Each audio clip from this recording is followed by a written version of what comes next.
Ini juga pertanyaan yang sering sekali ditanyakan ya. Saya akan, jadi pertanyaan mungkin ibu-ibu nggak dengar. Apa hukumnya makmum membaca surah Al-Fatihah di dalam sholat-sholat yang dikeraskan bacaannya oleh imam? Seperti sholat subuh, maghrib, isya, rakaat ke-1, rakaat kedua. Kemudian Jumat, rakaat ke-1, rakaat kedua. Hadisnya Rasulullah SAW bersabda, tidak ada sholat bagi siapa yang tidak membaca surat Al-Fatihah. Hadis ini para ulama bersepakat bahwa tidak sah sholat tanpa membaca surat Al-Fatihah. Kalau begitu, itu berlaku untuk orang yang sholat sendirian. Maka dia tidak sah sholatnya, kecuali di setiap rakaatnya dia baca surat, dan berlaku pada imam. Tidak sah sholatnya kecuali dia membaca surah Al-Fatihah pada setiap rakaat. Sedangkan berlaku pada makmum juga, yang sholat tidak dikeraskan bacaannya, sir. Yang jadi khilaf di antara para ulama adalah sholat membaca surat Al-Fatihah bagi makmum pada sholat seperti sholat subuh, sholat maghrib, isya, rakaat pertama, rakaat kedua.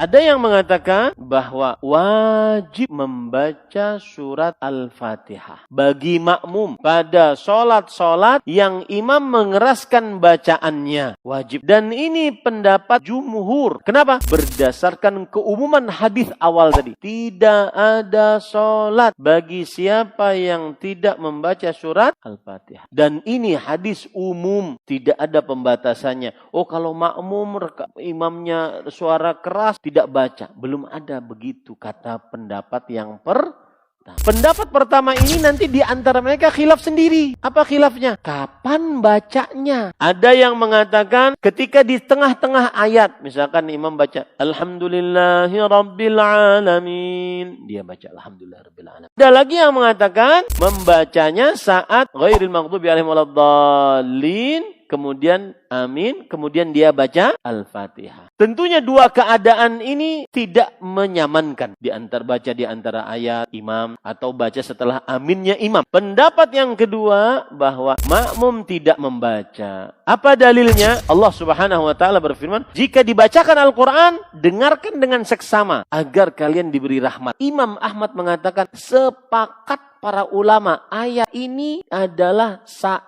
di dalam sholat. Kalau imam sedang baca ayat, dengarkanlah dengan seksama. Sepakat para ulama itu. Makanya kita lebih condong kepada pendapat yang kedua. Kemudian dalil yang kedua, yang jelas itu juga khilaf di antara para ulama dan jumhur pendapatnya kuat.